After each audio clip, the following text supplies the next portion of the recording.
I am not going to speak for anybody else. I'm going to speak for me. Personally, there's nothing in Canada to miss.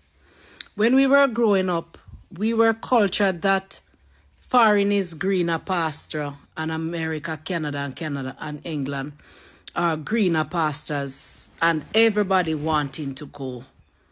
And that is one of the biggest lie that could ever endow on the Caribbean people.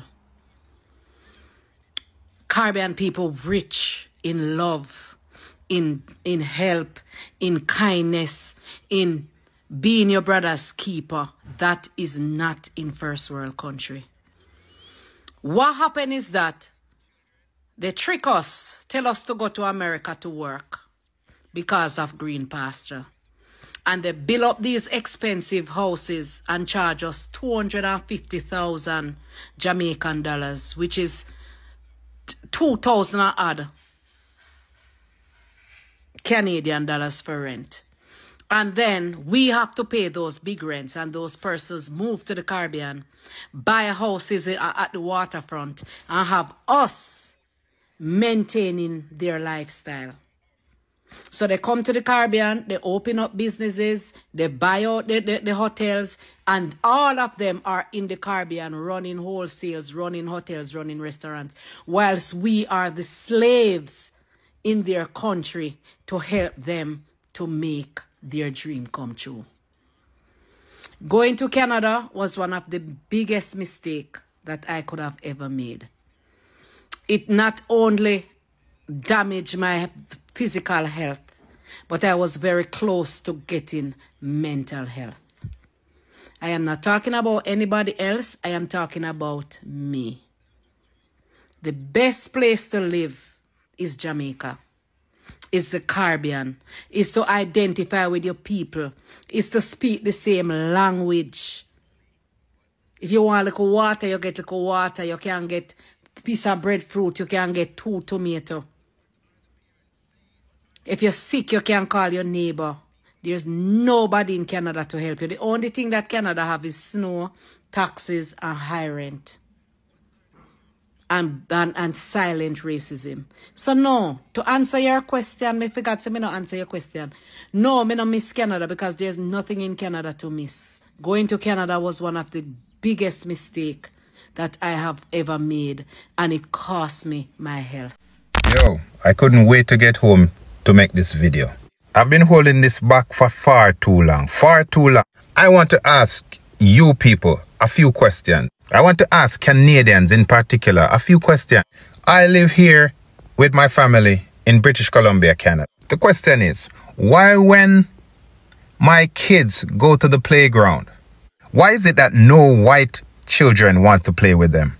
Why is it that all the white children shy away and look weird or make crazy faces as if they're scorning my kids? The other question is, because I know you might be thinking it's just my kid, but why is it that other non-white parents have the same problem? What are you people telling your children? It's obvious it's nothing good about non-white people, because it's obvious in the children, and this is why racism will never go away. But you know what? I'm not doing this for sympathy or anything. Actually, I don't need any sympathy from anyone. I'm just saying I lived in a few provinces in Canada, and I've seen it many times. Many times. Against me, against my wife. But when it's against my children, that's a different story. And I'm not playing around. My Caribbean people, the ones with the brain, not the ones who are trying to conform, not the ones who are trying to fit in, the ones who understand what's going on. Canada is a very racist country. They act and they say otherwise as if it's not true, but it's true. I've lived it. And now my children are experiencing it. I just want to say for all the racist people, the people who say they are not racist, racism is a form of stupidity. Not just ignorance, stupidity. And if you're a racist person, you are a stupid person. I see my little 4-year-old girl going to the playground to make friends. She approached children and she talked to them, make conversation when kids are playing. And if they're not black or if they're not non-white, I should say, then it's a no-no.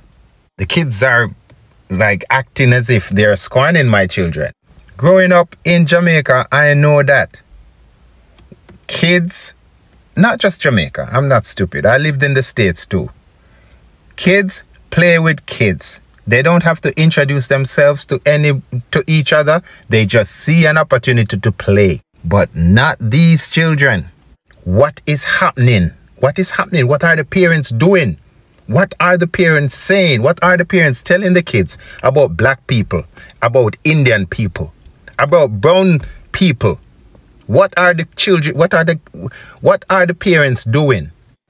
I have a home. I don't have to stay here and let my kids endure all this stupidity from stupid people. This Canadian life is just an experience. My people, don't be fooled. Don't be fooled. I was not fooled. But when things happen to my kids, then that's a different thing. Different story. One thing, I have to say one thing. One thing. Nothing lasts forever. Tables always turn. Hello guys, we hope you are doing fine where you are, and if you ain't doing fine, please do fine where you are. So we have here Brother Nicodemus. Yeah, I'm Nick, as Evans has introduced me, and I'm glad to be here today to discuss a very important topic. Yes. Actually, did you know Black Americans are busy fighting one another here in Africa? Wonderful. How? It's not wonderful, bro. I mean, we expect Black Americans and Africans, to integrate. No, Black Americans and Black Americans. Oh, Black Americans and Black Americans? Yeah. That's a very complex issue. Yeah, they are fighting one another. After leaving the US, they're also scamming one another. Oh. I'd love to do some more research on that. Anyways, let's talk about black people. And today we are going all the way to the Caribbean. Also, we are going to attach another country outside the Caribbean, a country in Northern America by the name Canada. The capital of Canada is Ontario. And many people think it's always Toronto. No, it's not Toronto. Ontario. So we've had black people from Jamaica, Jamaican black people migrating or immigrating from Jamaica, going to search for a better living in the country of Canada. Ontario, those countries, those cities we have in Canada, Ontario, we have Toronto. The government of Canada right now is chasing away black people from Jamaica, and they're being deported back to Jamaica, you know. This is following Trump's administrative policy of deportation, the mass deportation, where Trump wants to make America great again. Canada also wants to make Canada great again. So I think they're borrowing some policies from Trump and US. Yes. And now, you know, this is affecting us black people because Jamaicans and Africans are one people. Jamaicans and Ghanaians borrow a lot of culture. You know, Jamaicans and generally all Africans. We are one people. Bob Marley is one of us. We have Marcus Garvey. Marcus Garvey was a Jamaican. He was an African. The Jamaicans are people who resisted slavery, and they made their own civilization. They made their own independence. And the first and the original Jamaicans, I believe, are the Maroons, you know. So they speak Patois, and Patois has a strong relationship with the language of Ashanti in Ghana. So speaking of Jamaicans, speaking of black people in Africa, I believe we are speaking of the same topic. And today we want to see why government of Canada is kicking away black people from Jamaica for no reason at all, just because they are black. You know, we have also other countries which are immigrants. Do you think black people are the only immigrants in Canada? We have other countries, mostly here in Africa, that the people of Africa seeking asylum in Canada or seeking to have a better life, green pastures in Canada. Especially here in Kenya, we have so many agents that are willing and ready to assist Kenyans. Go to Canada either for studies or for job seeking. So without further ado, let's dive into these videos, listen to them. We shall get back with our deep, critical analysis. Canada, Syria give me money and take it back. I'm sick of it. Is Canada still the place to live, to prosper, to raise your family? That's the question that a lot of people are asking themselves, because a lot of people are thinking about going back home. A lot of people are actually going back to their home country. After Canada is now going through an inflation like everywhere else in the world, but Canada is going through an extreme housing crisis. And it just begs the question, is it the right place for you and your family to pack up everything from Jamaica, Caribbean, wherever it is in the world, to come for a better life? Hi, if you're new here, my name is Andrea and I'm a Jamaican living in Canada, and I just like to give my perspective on how things are going in Canada, you know, how you can come to Canada for yourself. And I want to give you guys an update on my perspective in Canada. Recently, I've been feeling like I would go back home to Jamaica. So, you know, I'm going to keep it real with you guys and let you know everything that is going on here in Canada and what my experience has been like. And for the most part, I can say that it has been positive. But has it been easy? No, it hasn't been easy. Major contributing factors to people deciding to pack up and go back home is healthcare in Canada. The access to healthcare here is just not there. In order for you to see your doctor, it's taking at least 2 weeks for you to see your family doctor. You have a family doctor, you can go online, you can book, but bookings are all the way to 2 weeks. 2 weeks. The access to walk-in clinics is just not there. So if you even say, okay, I'm going to go to a walk-in clinic, when you go, they're either full or they're closing early, or something has happened. The wait times are extremely long.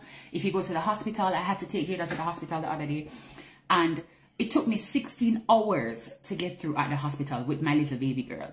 And that broke my heart. And I know that probably it's the same in Jamaica, meaning that maybe wait times are longer, but I can tell you this much, it's easier for me to access a private doctor in Jamaica. I just pay my money and I'm good to go. So for that's one of the reasons why a lot of people are packing up, and, you know, I'm seriously considering packing up and going back home for that reason, number one. Number two is the housing crisis that's happening here in Canada. If you look at the mortgage rates that are the average mortgage rate in Canada was $1,400 just a few months ago, and now it's $3,500. $3,500. I don't know where in the world prices have increased and have actually gone back down when it comes to things like housing. So I feel like these prices are gonna be here to stay. And when I look at how the Canadian mortgage system is set up, I feel like, I want to purchase my forever home. Yeah, I know a property is an investment. Maybe I still will buy in Canada here. I don't know. But when I look at it now, in the next 3 years' time, what if I don't qualify for that mortgage? Then my house is going to go into foreclosure. Because that's how Canadian mortgage system works here. In Jamaica, if you have a mortgage for 25 years, you have it for 25 years. They're not going to reassess you for anything. Here in Canada, they reassess you for your eligibility on your mortgage, which is ridiculous. Here's the heavy taxes that we pay in Canada. We pay a lot of taxes. My God, when I look at my pay stub, I'm like, wow. I had to write HR to find out if this is real, because I'm expecting a lot more money than this after tax. Like, really? But anyways, the taxes that we pay here are so freaking high, and the fucking benefits that we get are not benefits. I am so tired, and I'm so sorry for cursing, but I am sick and tired of CRA giving me money. I'm tired of CRA giving me money and take it back. I'm sick of it. I'm so sick of it. Every single time CRA give me money, then them say I owe them. Right now, CRA is telling me that I owe them $7,000. For what? Just because I did my taxes and added my husband to my taxes, right? And he's new to Canada. Now, I call them. I've been calling them for 3 months trying to get this resolved. For 3 freaking months trying to get this. I think it's probably about 4 months now. I've been trying to call them to get this resolved. And the matter has still not been resolved, right? And I think it's disgusting that the government pretends that they're giving you a benefit, and while they're taxing the hell out of you, right? And you can't even get good service from them. You can't even get good service from them. Somebody actually hung up the phone on me the other day. Very rude. And there was no recourse. There was just like nobody that I could talk to report him to easily. Like it was just like I had to wait 1 more hour to get back on the phone with somebody. It's just ridiculous. Those are some of the major things, and I think those are really, really major things. You know, I just watched a video with this young man who said that he took his child to the park and no white children would play with her every single time, and he lives in British Columbia, and I have that very same experience that he has. Every single time I take Jada to the park, and my baby is so friendly. She's very friendly, very polite, loves to share. And I find that only non-white children will actually play with her. So it begs the question as to what those parents are actually telling their children. I think that if you have a good life in Jamaica and you can find your way, find your way. Find your way. You're going to be much happier in Jamaica. Find a way to make it work and to be happy in Jamaica. No one better than yard. Hey guys, so I wanted to address the elephant in the room, or rather the elephant on my TikTok page. I posted a video of me like just sitting on the train talking with like the caption that I want to you know, leave Canada back to Jamaica because I'm so unhappy here. And I just wanted to talk about that. I wanted to talk about why I want to leave Canada. Basically, I posted another TikTok video after that and I deleted it because I was like, you know what, I just want to talk more about this specific topic because it blew up and I never thought that that video specifically would blow up in the way that it did. Many other persons that feel exactly the way that I do, and I just want to talk about that. So I'm going to do that while I do my skincare, which is why my face looks so dry. I already washed my face and I'm just going to use my The Ordinary. So guys, for those of you that do not know, and most of you wouldn't know because I don't post too much of like my personal stuff on TikTok. I do that more so on YouTube. I have a YouTube video, I'll link it in my comments. But I came to Canada in August of 2020, like right in the middle of the pandemic. And I have been here in Toronto for almost 3 years. So August this year will be 3 years. So to be honest, I haven't been in Canada for that long, but let me tell you, I want to leave. Like, I want to leave. I am tired of it. And these are the reasons why. So the first thing is that the depression and my mental health has severely declined since moving to Canada. I've never had this issue before in Jamaica, and I believe the reason for that is just because Canada is a big place. So I'm going to talk specifically about Toronto, but it's very lonely here, especially if you made the move by yourself. It's very lonely, it's difficult to make friends, and even with friends, there is just not that community, that there is not that camaraderie that you have and feel like back home, like if you're from a small island, you know. So it's like really lonely here. People are very much like, you know, focused with blinders on. They don't really see you. You know, people don't see you. People don't really stop to talk to you on the road. I don't know what it is about North America or just specifically Canada, but it gets very lonely here, and I think for me that was one of the biggest things. The second thing is, before I get into that, I'm going to moisturize with my CeraVe. The second thing is that the weather compiled with the loneliness makes it even harder. And also the weather will exacerbate certain health issues that you know, may have had, but it didn't really manifest itself until, you know, you moved. So 6 months out of the year, it's winter here. The seasonal depression is a real thing, and it's just hard. You're inside all the time. You're not getting vitamin D. You're not getting any sun. And then with the, you know, just the fact that people are really not, you know, close-knit. People don't really talk to you. You don't really have a community here. I feel like you have to be here for years to really develop a community. And you'll never really feel like you belong, if that makes sense, as an immigrant. Like, you're here, but you don't really feel like you belong. I feel that sometimes. So the weather, the loneliness, And a very important thing, the cost of living. I kind of feel like, and listen, take everything that I'm saying with a grain of salt. I should have made a disclaimer. This is my experience. This is how I feel. And I don't want anybody coming for me. But I kind of feel like I was sold something that's not really, oh my God, that's not really how it is. Like, I was sold a dream. I thought that Canada was a particular way. And then when I came here, I felt like I was ripped off. I felt like it was kind of a scam.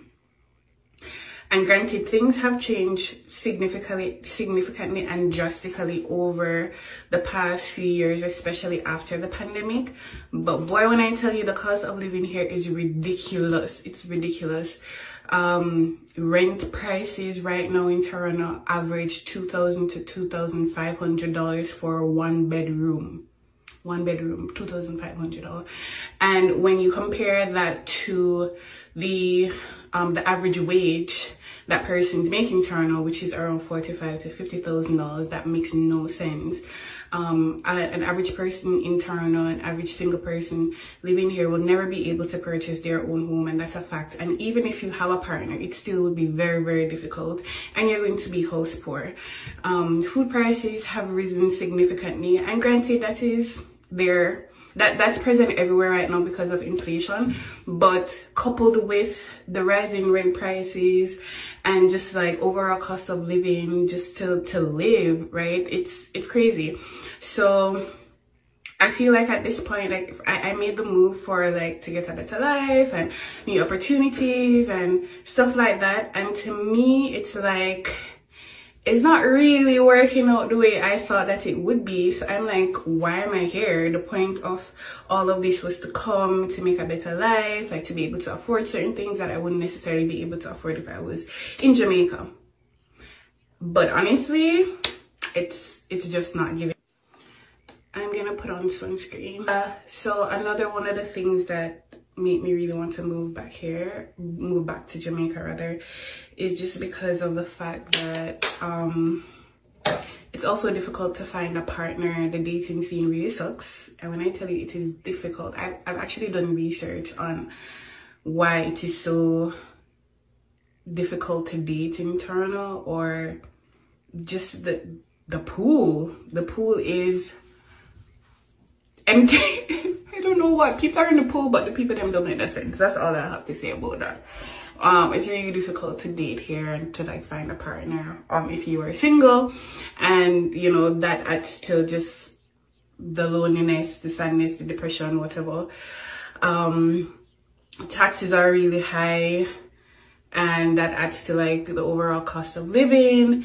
And yeah, like for the most part, I feel like those are the main reasons why it's like so difficult to be here and to adjust and to like see myself here in the long term.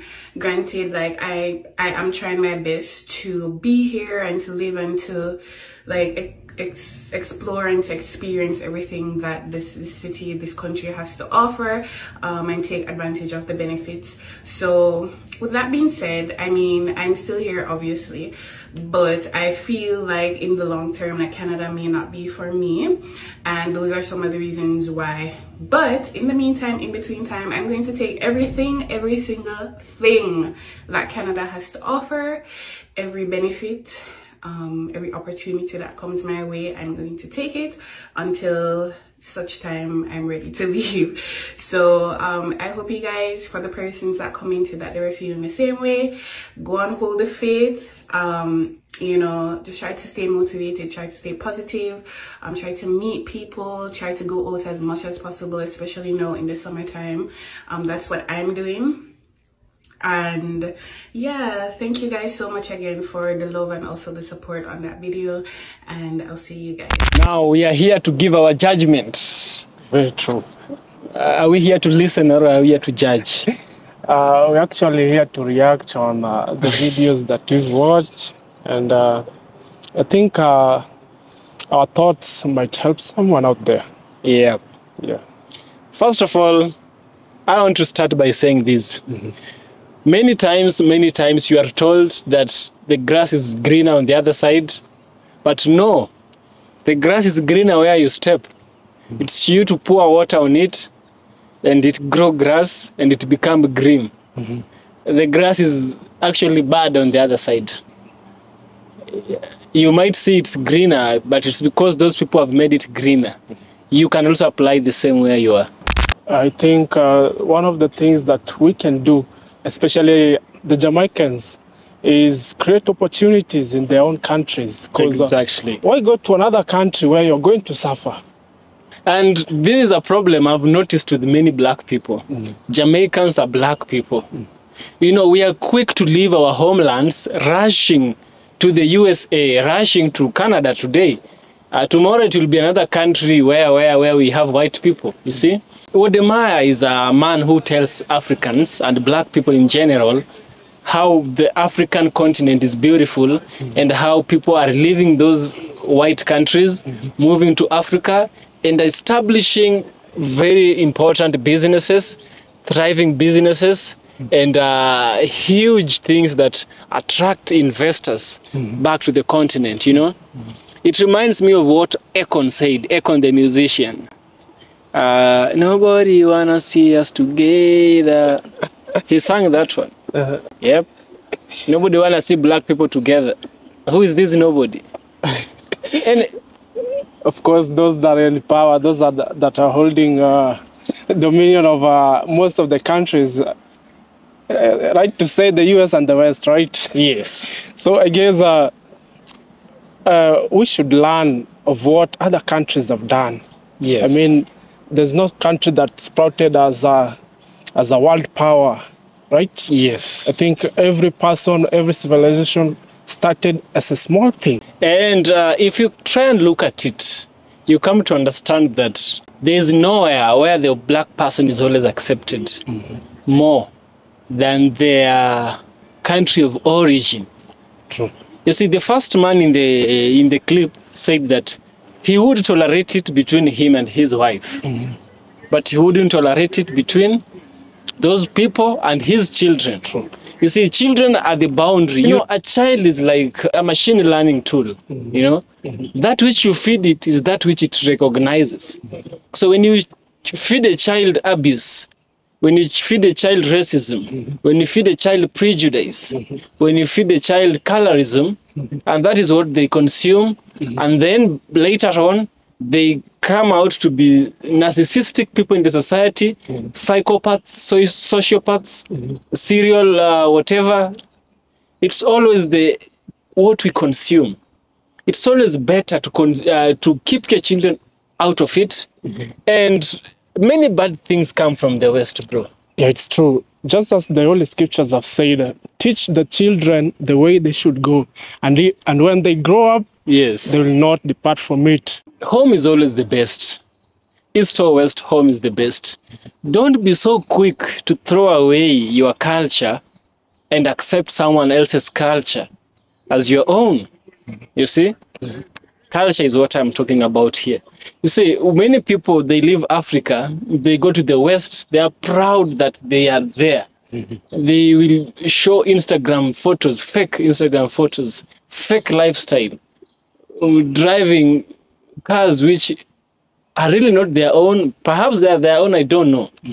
But they're putting a lot of pressure on the Africans in the continent, and they are convinced, oh, we go to Canada, we go to US, we go to Europe, we will also do the same. It's different. Those people may be struggling, and that is just a show off, you know. Many people, they rather suffer in the white places and not come to their own black land and prosper or do something important with their time. You see, in the US, you are paid a lot of money. So many. On average, someone can earn up to $1 million. An average person, $1 million Kenya shillings now. Oh, yeah. That's around $7,000 to $8,000. Yeah. You know? Yeah. If you convert it to Kenyan.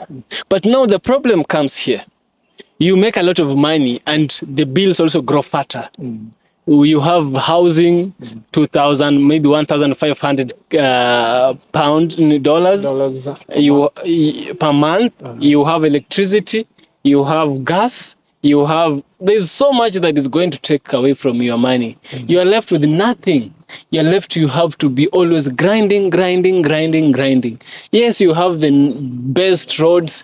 You don't see mud like we see mud everywhere in Africa. You have but you ain't growing. Plus, the system is designed to oppress you. To oppress you. I mean, you are here trying to find greener pastures in America or in Canada, but does the system need you? I mean, we've had that representative saying that they will choose the ones that they will have from Africa or from Jamaica. Exactly. The immigrants that bring value to the country. True. Are the ones that they will retain there. It's weird how black people, we think Africa is poor, we think our own homelands are poor. For this case, it's Jamaica, but Jamaica is just an umbrella. It's a representative of those men. You see, Africans would even die on boats to get there, but you don't have to. Yeah, sure. I think we'll have to end the video here. We don't want to make it very long. Kindly support us, subscribe to Nix and Diaspora YouTube channel. Give him a subscription, like his videos. He really does a nice work over there. Me over here, give me a super thanks. I will so much appreciate. Become a member on my Patreon. Donate something on my Patreon. I have so many members, but they are free members. Kindly just give anything, even if $1 each of you. You know, I have like 50 members. You have 50 members? And many of them don't pay. Congratulations. I have none. You will get there. Yeah. Even you'll surpass it. I believe in growth. Yeah, sure. Anyways, check out Nix and Diaspora YouTube channel. Check out mine, subscribe. Support me on Patreon. I'll so much appreciate. And see you in the next one. See you in the next one, brothers.